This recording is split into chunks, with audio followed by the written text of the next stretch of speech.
नमस्कार विद्यार्थियों। आज हम जानते हैं मैकियावेली के बारे में।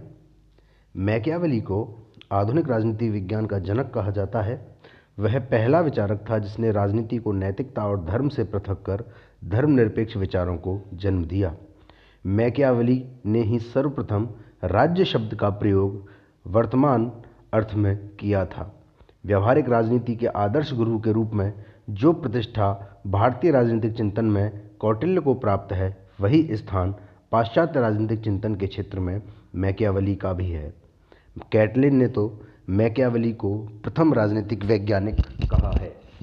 पुनर्जागरण काल के प्रकाश में ही मैकियावेली का प्रादुर्भाव हुआ था, जिसने विश्व को एक यथार्थ राजनीति से परिचय कराया। उसने अपने युग की समस्याओं के अनुकूल ही समाधान और विचार प्रस्तुत किए। मैकियावेली की अध्ययन पद्धति पर उसके समय की परिस्थितियों का प्रभाव पड़ा है, जो कहीं ऐतिहासिक तो कहीं पर्यवेक्षणात्मक प्रतीत होता है। मैकियावेली ने राजनीति को कला के रूप में स्वीकार किया है। उसने अपने राष्ट्र फ्लोरेंस की परिस्थितियों के आधार पर ही अपने विचार प्रकट किए हैं। मैकियावेली का जीवन परिचय। निकोलो मैकियावेली का जन्म इटली के फ्लोरेंस में 3 मई 1469 को हुआ था। सन 1494 से लेकर 1512 तक उसने फ्लोरेंस में भिन्न पदों पर काम किया। सन 1512 में वह फ्लोरेंस में सत्ता परिवर्तन के बाद कैद कर लिया गया तथा बाद में निर्वासित कर दिया गया और सैन कैसेनो अपने गृहनगर वापस लौट आया। फ्लोरेंस में ही 22 जून 1527 को उसकी मृत्यु हुई। मैकियावेली के समय का फ्लोरेंस गणतंत्र यूरोप का सबसे कमजोर साम्राज्य था, जहां थोड़े थोड़े समय के बाद सरकार बदलती रहती थी। वहीं यूरोप के मध्यकालीन समय में चर्च और राजाओं के बीच लगातार सत्ता को नियंत्रित करने के लिए रस्साकसी चलती रहती थी और चर्च और राजा दोनों के बीच खुद को ईश्वर का प्रतिनिधि साबित करने की प्रतिस्पर्धा लगी थी। हालांकि चर्च और राजशाही परिवारों के अलावा यूरोप का ये समय बदलाव की चेतना को भी समर्पित रहा था। इस दौरान तरह तरह की वैज्ञानिक खोजों, सत्ता और समाज से जुड़े नए विचारों तथा बार बार चर्च और राजाओं को चुनौती दे रहे थे। मैकियावेली ने इस दौर में चर्च को नज़रअंदाज किया और राजा की भूमिका को राज्य के संदर्भ में प्राथमिकता दी। मैकियावेली की कुछ प्रसिद्ध रचनाएं निम्न हैं। द आर्ट ऑफ वार 1521 में युद्ध कला पर लिखी गई उसकी उत्कृष्ट रचना मानी जाती है। द हिस्ट्री ऑफ फ्लोरेंस 1532 में प्रकाशित हुई, जो कि इटली के अतीत और वर्तमान इतिहास का वर्णन था। द डिस्कोर्सेज ऑन लेवी 1530 में प्रकाशित हुई थी और इसमें मैकियावेली ने गणतंत्रात्मक सरकार का पक्ष रखा और जिसे व्यवहारिक राजनीति से संबंधित किया। डिस्कोर्सेज ऑन लेवी में मैकियावेली ने लिखा है कि सच्चरित्र लोगों के देश में गणतंत्र तथा स्वार्थी कपटी लोगों के देश में राजतंत्र उत्तम शासन प्रणाली होती है।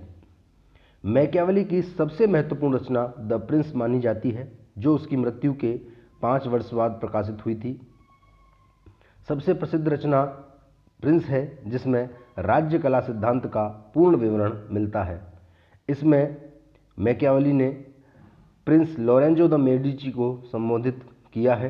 द प्रिंस एक छोटी सी किताब है जो मैकियावेली ने फ्लोरेंस के राजा लोरेंसो द मेडिची को तोहफे के रूप में लिखी थी।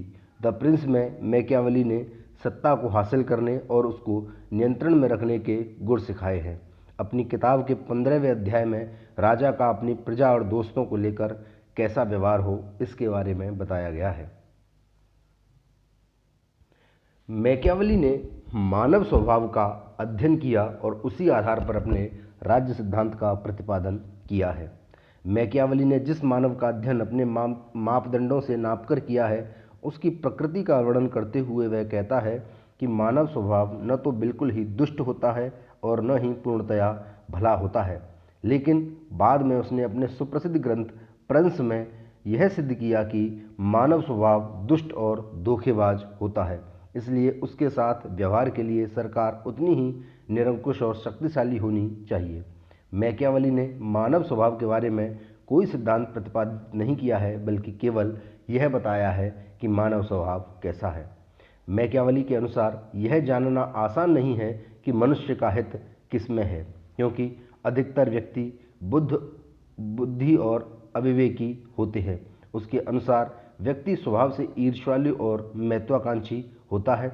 उसके हित अहित संबंधी विचारों को आवेग प्रभावित करते हैं। व्यक्ति अपने व्यवहार में दो तत्वों से परिचालित होता है, प्रेम और भय। इन दो के अतिरिक्त धनोपार्जन की प्रवृत्ति तीसरी प्रमुख शक्ति मैकियावली ने मानी है। उसके अनुसार बहुत सारे लोग प्रेम प्राप्त करते, भेंट और प्रेम के द्वारा अपने को दूसरों से निभाना चाहते हैं, पर बहुतेरे भय दिखाकर और आतंकित कर उनसे निपटते हैं। मैकियावली के अनुसार प्रेम और भय में यदि तुलना की जाए तो भय अधिक सर्वग्राही है।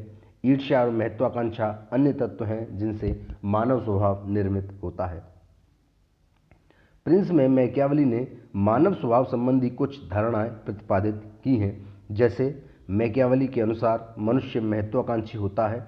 उसकी एक आकांक्षा का प्रभाव उसकी दूसरी आकांक्षा पर भी पड़ता है और वह अपने को सुरक्षित करने का प्रयत्न करता है, उसके बाद दूसरी पर आक्रमण करता है। यही उसका स्वभाव है।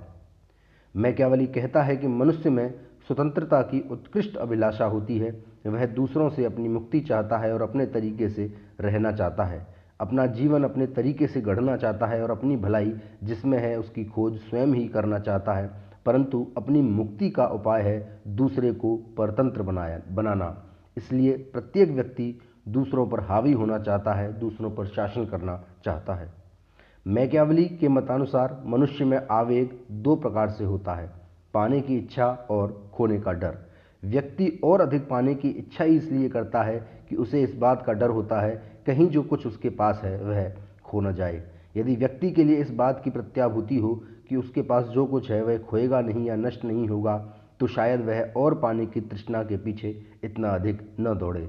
इस अधिकाधिक संग्रह करने की दौड़ में एक दूसरे के साथ संघर्ष होता है, व्यक्ति के बीच में और व्यक्ति और राज्य के बीच में भी। प्रिंस में मैकियावली मानव को पशु से थोड़ा सा भिन्न मानता है। उसके अनुसार मानव पशु से भिन्न इसलिए है कि उसमें विवेक होता है, परंतु सही तो यह है कि वह पशु ही है। मैकियावली का विचार है कि मानव स्वभाव से ही झगड़ालू और आक्रामक होता है और जब तक उसे राज्य की निरंकुश शक्ति से नियंत्रित न किया जाए या उसके द्वारा कुचल डालने की व्यवस्था न कर ली जाए, तब तक वह अपने स्वभाव में सुधार नहीं कर सकता। पार्श्विक शक्ति का नियंत्रण क्रूर पार्श्विकता से ही हो सकता है।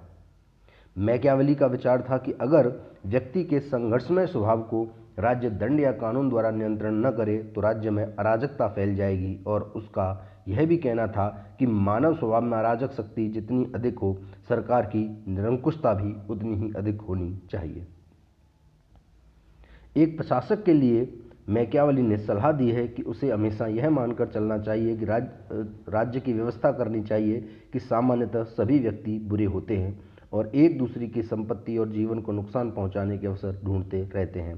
संपत्ति अर्जन में मानव की प्रकृति सबसे अधिक होती है। मैकियावली का कहना था कि व्यक्ति अपने पिता की हत्या के अपराधी को भी एक बार क्षमा कर सकता है, पर अपनी संपत्ति के अपहरणकर्ता को वह कभी भी क्षमा नहीं कर सकता। लोग न केवल डरपोक एवं अज्ञानी होते हैं, बल्कि स्वभाव से ही दुराचारी होते हैं। वे केवल आवश्यकता पड़ने पर ही सदाचारी दिखाई पड़ते हैं। लोग अपनी वासनाओं के दास एवं अव्वल दर्जे के स्वार्थी होते हैं। मैकियावली ने मानव स्वभाव संबंधी अपने सिद्धांत में मानवों को स्वार्थ एवं अहम से भरा पाया है। उसके अनुसार मनुष्य विभिन्न कमजोरियों से ग्रसित है। प्रिंस के 17वें अध्याय में मैकियावली लिखता है कि सामान्यतः मनुष्य के बारे में यह कहा जा सकता है कि वे कृतघ्न, चालाक, मिथ्यावादी, डरपोक और स्वार्थ में लिप्त होते हैं। वे तभी तक आपके बने रहते हैं जब तक सफलता उसके पास है। वे तभी तक आपके लिए अपना रक्त, संपत्ति, जीवन आदि का बलिदान करने के लिए आगे बढ़ेंगे जब तक कि वास्तव में ऐसे बलिदानों की आवश्यकता दूर रहती है। लेकिन जैसे ही यह आवश्यकता निकट आती है, वे आपके विरुद्ध विद्रोह भी कर देते हैं। मनुष्य उसी समय तक प्रेम करते हैं जब तक उनका स्वार्थ सिद्ध होता है, लेकिन जब वे अपनी कोई स्वार्थ सिद्धि नहीं देखते हैं तो वे विद्रोह कर देते हैं। मैकियावली का विचार था कि जब कभी मनुष्य को स्वविवेक से कार्य करने की स्वतंत्रता दे दी जाती है, तभी अव्यवस्था फैल जाती है। आशा लगाए हुए प्रत्येक व्यक्ति उस दिन का इंतजार करता है जब पिता की मृत्यु होती है और बैल बढ़ते हैं। वह स्वार्थपरकता को जन्मजात अवगुण मानता है। उसके विचार में मानव का स्वभाव मूर्खता, दुर्बलता एवं दुष्टता का मिश्रण है।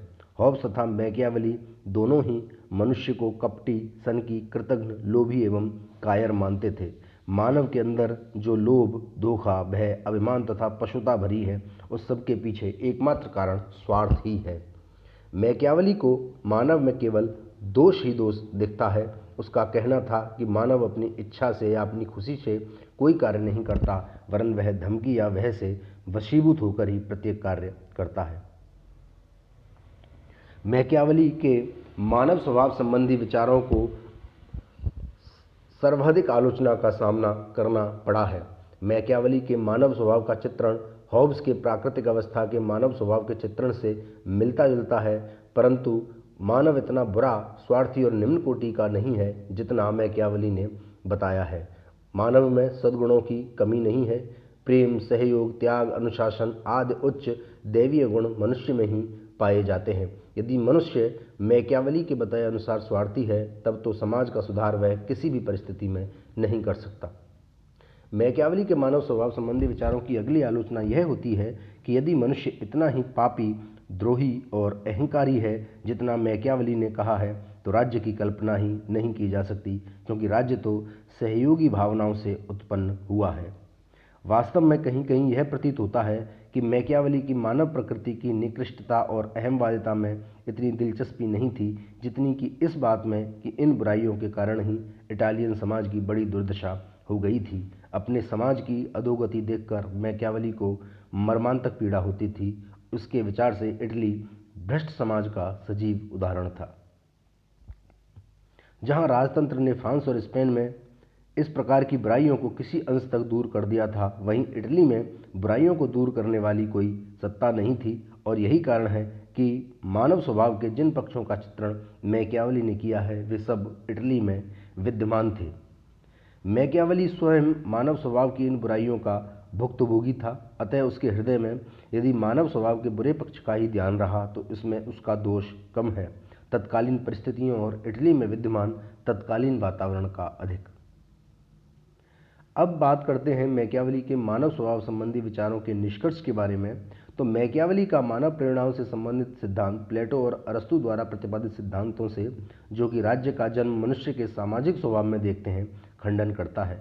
मैकियावेली ने राज्य और समाज की उत्पत्ति को एक आकस्मिक घटना माना है जो मनुष्यों में सुरक्षा की आवश्यकता से उत्पन्न हुई है। एक बुद्धिमान शासक को यह मानकर चलना चाहिए कि मनुष्य की प्रेरक शक्तियाँ अहंकार और स्वार्थ हैं, वे नैतिक और परमार्थपूर्ण नहीं हैं। अतः शासक को सदैव इतना अधिक शक्तिशाली बनने का प्रयास करना चाहिए कि वह प्रजाजन को सुरक्षा प्रदान कर सके। शासक को अपनी नीतियों पर नैतिकता एवं आदर्शवादिता का मुलम्मा चढ़ाने की कोई आवश्यकता नहीं है। राजनीति और नैतिकता का गठबंधन अव्यावहारिक और उपहासप्रद है। मनुष्य जन्म से ही स्वार्थी तथा धर्म की अपेक्षा पाप की ओर प्रवृत्त रहता है। वह विवश किए जाने पर ही अच्छाई का कोई काम करता है। अतः शासक की आदर्श स्थिति यह होगी कि प्रजाजन उससे प्रेम भी करे और उससे डरे भी। चूँकि ये दोनों बातें अधिकांशतः एक साथ संभव नहीं है, इसलिए बेहतर यही है कि शासक मनुष्यों को शक्ति द्वारा नियंत्रित करता रहे। शक्ति भय की जननी है और भय प्रेम की अपेक्षा अधिक अनुशासन रखने में समर्थ है। मैकियावेली के इस कथन से कि मनुष्य जन्म और स्वभाव से ही कपटी, स्वार्थी और लोभी होता है, यह अर्थ निकालना अस्वाभाविक न होगा कि मनुष्य के आचरण में सुधार संभव नहीं है। जहां अरस्तु के राज्य में मनुष्य को शिक्षा द्वारा सद्गुणी बनाया जा सकता है, वहीं मैकियावेली के अनुसार मनुष्य अपनी स्वभावजन्य एवं अंतर्निहित बुराइयों के कारण युग युगांतर तक अपरिवर्तित ही बना रहेगा। राज्य के लिए उसके आचरण में सुधार करना न तो शिक्षा द्वारा संभव है और न सामाजिक एवं आर्थिक संस्थाओं के सुधार द्वारा। उसकी कुप्रवृत्तियों पर नियंत्रण का केवल एक ही उपाय है, वह है शक्ति या दमन। धन्यवाद।